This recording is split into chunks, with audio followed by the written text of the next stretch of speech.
ncIMPACT is a PBS North Carolina production in association with the University of North Carolina School of Government. Funding for ncIMPACT is made possible by changing the course of people's lives. That's the impact UNC Health and the UNC School of Medicine work to deliver every day. Our 40,000 team members across the state of North Carolina are committed to caring for you, our patients and communities, as well as educating the next generation of healthcare professionals. Individually, we can do a little, but collectively, we can do a lot to create impact. I'm Anita Brown-Graham. Welcome to the ncIMPACT virtual town hall on workforce shortages. It goes without saying that the pandemic has caused major disruptions to our country's labor force, and the challenges continue.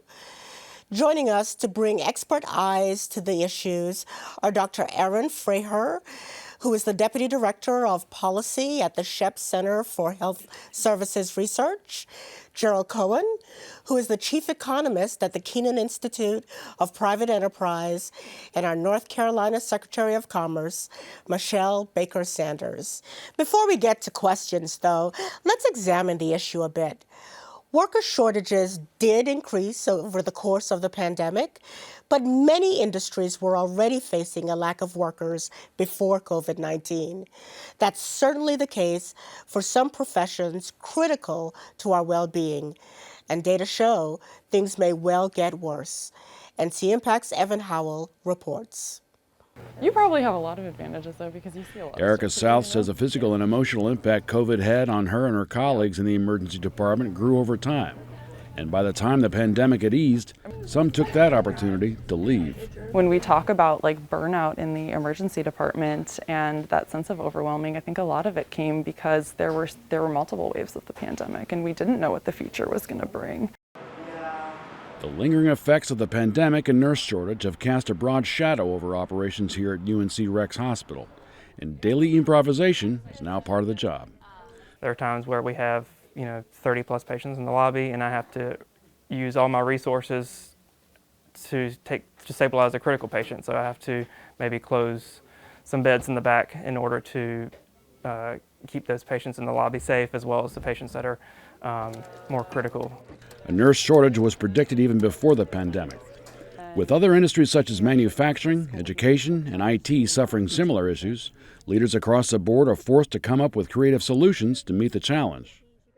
To meet some of that challenge, UNC Health is collaborating with the UNC School of Nursing to both help new nurses coming in and retain the experienced staff, giving new opportunities that hadn't existed before. One of the key critical things is going to be to ensure that we continue to have a pipeline of nurses. Our nursing schools last year weren't able to take as many qualified applicants that applied because we didn't have enough spots for nursing students. UNC Health also offers signing bonuses and flexible work schedules to recruit nurses. But healthcare leaders admit more will need to be done to reverse the shortage. Now, as we're ending the most recent surge, we're still dealing with some staffing issues. From nurse retirement, we certainly had a fair number of nurses across the country have gone into travel nursing to go make some additional money where they're being paid additional dollars to go help with other staffing needs. And so we're continuing to be creative. She was really excited. In the short term, paramedics are being hired at Rex Hospital to help alleviate the shortage. Meanwhile, South says their training and commitment to patients has made them come out stronger. Adaptable, we're resilient, and that's something that we've really seen through the pandemic is we've made changes, we've really faced things head on, and I think that's so important, and I think we have a lot of hope because of that. We didn't let it get us down. Aaron, let's talk a bit more about nurses in particular. Prior to the pandemic, you estimated that North Carolina was facing a probable shortage of about 12,500 nurses. But with the pandemic stretching many nurses to their limit, what do you believe that estimated shortage looks like today? Yes, thank you for the question. It's really important. As we just heard, even before the pandemic, we were looking at shortages. And with burnout and with nurses exiting the workforce to become travelers, we actually projected that shortage increases to 21,000 nurses. And then if we add on the fact that we're going to be competing with other states for nurses, that exacerbates the shortage. So one of the things we discovered in our modeling efforts was more than half of our new nurses every year who come into the state are from out of state. And so if we're in competition, it's going to exacerbate and make those shortages even worse. So let me stick with you for a moment. What kind of impact would a shortage like what you have described have on our healthcare system overall? Tremendous, tremendous impacts. I mean, if you remember early in the pandemic, we were talking about ventilators and we were talking about ICU beds, and we all kept saying, but what about the staff that are needed to be with those beds and be with those patients? And so in a critical nursing shortage, you look at beds that can't be staffed, patients, as we just heard, that can't be seen. We have longer wait times for care, and those patients who need care immediately we'll have higher mortality rates. And so we also, that's on the patient side, the risk of dying is higher, the risk of becoming sicker is greater. But for the nurses themselves, there's also huge impacts, as we just heard. I mean, what about the moral distress of not being able to care for patients the way you want to be able to care for patients? Huge issue. But I love the story about resilience. It's there. So we're also seeing that as well. Oh, thank you so much, Erin. Gerald, let me turn to you. Outside of healthcare, what are some other industries that are facing big challenges with worker shortages? Thank you, Anita. It's great to be here. I think one of the biggest, and the recent job openings and labor turnover survey illustrated this, is in the entertainment and hospitality industry, leisure and hospitality. So think restaurants and hotels. They face one of the largest shortages in terms of companies that are looking to hire, and they also indicate about roughly 10% of jobs that are out there or they're 10% are job openings, which is up from less than 5% before the pandemic. So there's a huge need in that industry. It also happens to be that that's the industry where in our labor shortage, and that there were also 1.4 million jobs short relative to where we were prior to the pandemic.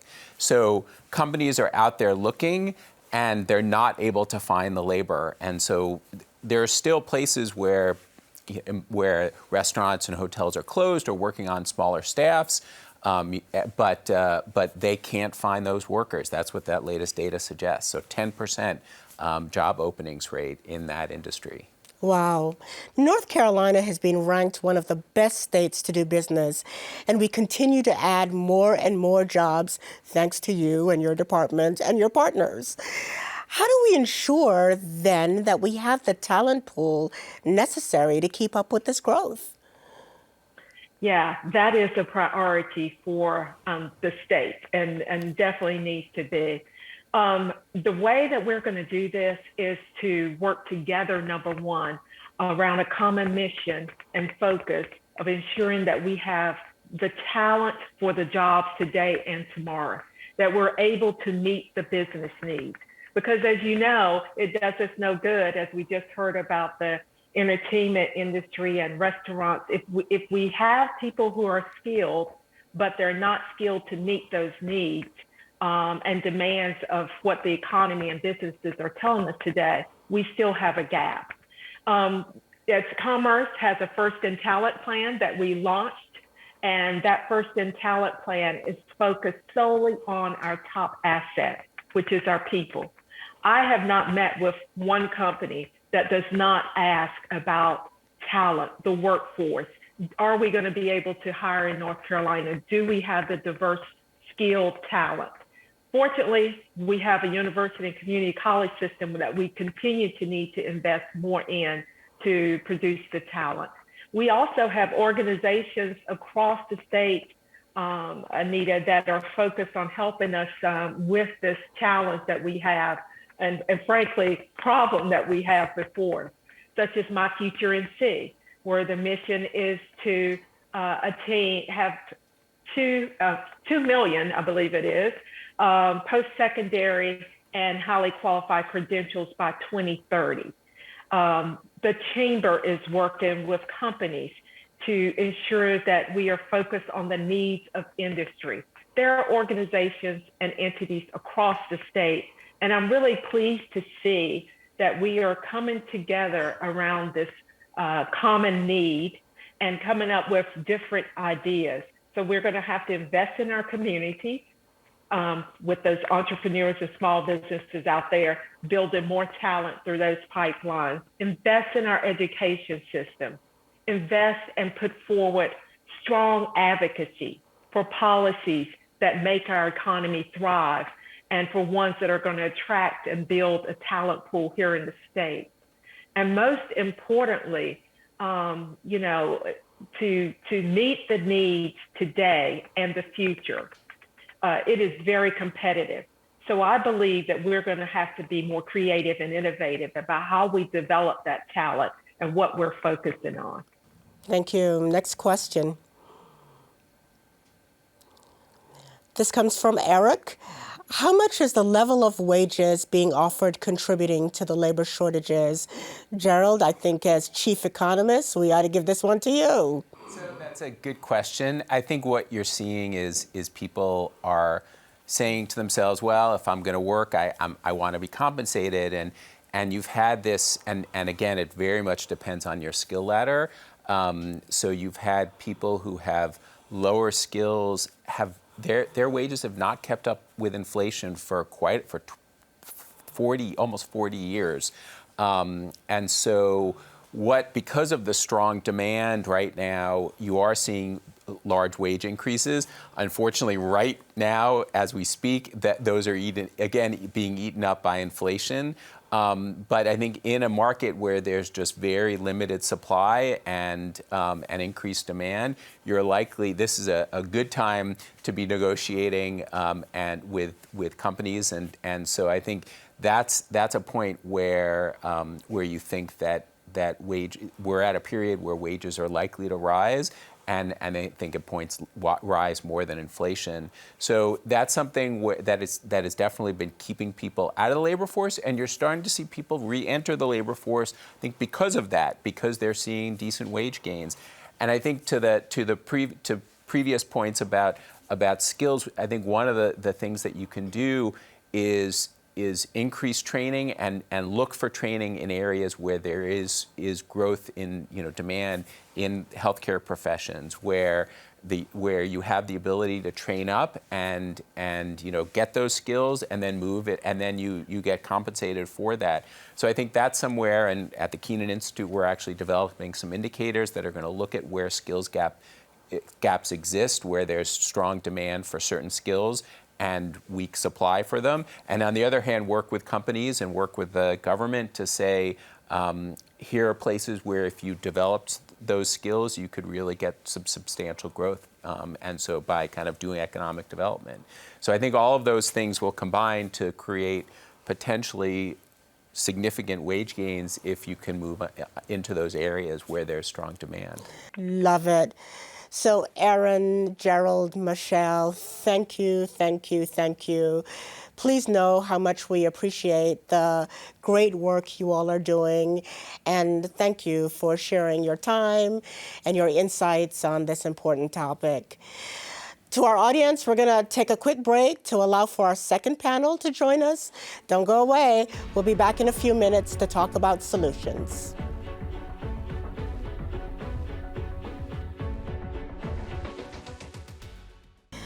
The demand for talent is soaring, and it can be painful for employers. But sometimes competition leads to innovation. ncIMPACT's David Hurst visited 2 local businesses that are getting creative in their strategy to recruit and retain talent. Like many restaurant owners, Maggie Kane struggled to fill positions during the pandemic. We put jobs postings out there everywhere, and I think there was just, frankly, a shortage of folks wanting to be back in the restaurant industry. Kane is the founder and executive director of A Place at the Table, a pay-what-you-can restaurant in downtown Raleigh. She says while it was tough to fill positions for a brief time during the pandemic, they generally have success attracting and keeping talent. The rumor is that, restaurants, no one wants to work for restaurants anymore. I don't think that is true. I think that the restaurant industry is a great industry. The hospitality industry is a great industry to be in. And so I am excited for it. Kane says they offer a living wage and family-friendly benefits, including paid parental leave, which only 6% of restaurants offer to their employees. A Place at the Table also relies on partnerships to fill employment gaps. We would not be here if it wasn't for our nonprofit partners, our restaurant partners, and everyone in this community that helps make this impactful mission happen every day. In the corporate world, where competition over talent can be fierce, offering creative benefits can be key in attracting workers. Thinking about the workforce holistically, understanding that there are different needs across your workforce depending upon the stage of life that they're in. So we have an elder care benefit that allows individuals to get that kind of support. So we try to be as creative as we can and really listen to what the workforce is telling us is really needed. Leaders at Blue Cross North Carolina say the pandemic has shaped what prospective and current employees want. They're looking for flexibility. They're looking for inspiration from their leaders. They want to be able to bring their authentic selves to work. And I think as we talk about this, the pandemic has heightened that awareness among the workforce and the potential workforce. At the end of the day, for small and big businesses alike, it's all about giving employees a voice. When you show up every day and you feel loved and cared for, and that we hear you and we want to be the best employer we can for you. So tell us how to do that. A lot to think about there. We have another wonderful group of experts joining us to share reactions and more solutions. Welcome to Gary Salamito. Gary's the president and CEO of the NC Chamber. Daniel Frazier. Daniel is president and CEO of the Charlotte Works. And Lisa Finaldi with Family Forward NC. Thank you all for being with us. For those of you watching on Facebook Live, again, our guests want to hear from you. So please comment in the chat with any questions or suggestions. Lisa, I want to start with you because your work is so well aligned with what we just heard in that first story. You work with businesses like the ones we saw in that piece and help them to think about what kinds of family-friendly practices their employers need.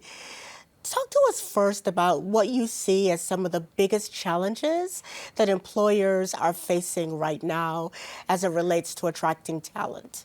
Sure. Thanks, Anita. I think we have to step back and look at who our workforce is today. And we see that the millennials and Generation X are 68% of our workforce. And they are looking for a more worker and family-friendly employer. And that's where they're going to go work. So that's a really important part of how employers are challenged because they're not looking at the significance of that part of our workforce. So let me stick with you for a moment here. Sure. About 67% of North Carolina employers have or are considering increasing family-friendly benefits. So they're thinking about it. What evidence would you share about the impact of these benefits on recruiting and retaining talented employees? It's not an inexpensive proposition, so what's the ROI? Sure, and it can be an inexpensive proposition. We have to really think about what is a business's journey to create a more family-friendly workplace. People can start at different places depending on the size of your business, but the ROI is really about today and it is about tomorrow. So for today, businesses see that employees want to work there, they will stay. The productivity increases. Also, employees are more present. They like their job, they want to be there. And also, especially for working parents, there's a reduction in absenteeism. But then now let's look for a minute at our working parents and what they need. When they have access to some of these benefits, they are going to, remain in the workforce. And some of them are making difficult choices about staying home when they really can't afford to stay home. And when we look at our future workforce, which are our children, everyone can contribute to giving them the best start they can. And when they have that strong foundation for academic and career success, we're building the workforce of our next generation. Hard to argue with that ROI. Danielle, the demand for technology continues to grow. This is making IT skills highly valuable in the workplace. Talk to us a little bit about the role education plays in both generating interest in these types of high demand fields and preparing people for them. Thank you, Anita. I think while we are seeing a growth in the tech sector, we're seeing an increase in demand just for new technical skills across all industries, especially with the impact of the pandemic. And we're working in a much more digital and remote world. And, where before you may have needed technical skills because it was your role, such as cybersecurity or software development, now businesses are needing their workforce to have more technical skills around using different communication and collaboration platforms just to perform their work. So education is critically important to raising the awareness of these top skills in demand, especially in IT. And we know that there are still huge interest gaps for many industries because of a lack of awareness. And so I'm fortunate to serve as the co-chair for our school systems career and technical education, our education advisory board, and career awareness and CTE awareness is one of our strategic pillars. We find creative ways to partner with industry to provide work-based learning opportunities, such as having someone come to a classroom and speak about their career, their industry, or organization. Students participating in internships, and even partnering with businesses on curriculum development to insert these critical skills that they're looking for within classroom instruction. Just to name a few of how we're connecting the dots for our students from classrooms to careers. So, and it's not just about student awareness, right? It's about parent and teacher awareness as well. Those that are directly influencing our students' journey. Excellent. Next question. What additional training are companies offering for employees to move up in the company and get additional skills? This is coming from David. And Gary, I'm going to pitch this to you because a lot of times we hear companies saying, our educational institutions are not doing enough to give us the workforce we need. But increasingly, companies recognize they've got to invest in upskilling their own workforce. So talk to us a little bit about what you're seeing. Yeah, I think the pandemic, again, has given us an opportunity to use technology in a way that historically perhaps we were a little slower to use. So when you look at online learning now in whatever capacity it is, whether it be online learning that we've learned how to do through our high schools, community colleges, our university systems, public and private, those universities that are out there that are largely, or if not exclusively, online learning, we're seeing a whole lot of opportunity now for, companies are listening and saying, okay, let's figure out exactly what you need, right? The first thing to do is listen to understand what the challenges are. So companies are listening and employees are communicating more openly, and then developing unique opportunities through whatever systems make sense, whether that makes going to a community college, something that works for the employee, or if it's an online version of that. We're going to see all different types of ways companies are going to innovate based upon the needs of the employee and based upon how that employee can or wants to receive the additional training and education that they need. So it's a great opportunity. Technology has shown us that we can Zoom and continue to do things, and that's a really important asset to have now. The challenge is going to be that balance between in-person learning and remote learning, and how do we make sure that we maximize that and make sure that we're getting the best out of both, not just one or the other. So I have time for one last audience question. How does NC Works help individuals get the credentials they need to fill jobs and help businesses upskill existing employees? This is coming from Tammy. And Danielle, it feels like it's tailor-made for you. I feel like it. Thank you, Tammy, for that question. So NC Works, as many of y'all know, it's our career center system across our state. We've got about 80 career centers across the state that help adult workers 18 and older from all spectrums of their career, those that are just entering the workforce to your 20, 30-year banker that may have unfortunately been laid off. And so we assess our job seekers coming through the door to understand their experience, to understand their background and where their interests are. And we help to triage that and to understand, what credentials, what skills are needed. And we partner with our community college system and other partners in the community to help to steer them in that direction where they can get that credential. We also provide what we call employee training grants to businesses to help try to upskill individuals coming into their places of employment through on-the-job training grants that we subsidize some wages for them for a certain period of time, so that they can help kind of unload that liability and that weight of that financial liability with individuals coming into their work and getting them up to speed with training. And then we provide training grants to upskill their workers that are already within their workforce, to help them advance within the organization and continue to grow their skills that they need to continue with employment. Wonderful. Lisa, Danielle, Gary, I can't thank you enough for joining us and for the great work each of you are doing in this state to support people getting connected to work. And of course, I want to thank the leaders who were featured in the episode stories for always generously, allowing us to share their inspirational work together. And then finally, we never end without thanking you, our amazing audience, for watching and engaging. You know solutions are out there if we work together. I'm Anita Brown Graham. This is ncIMPACT.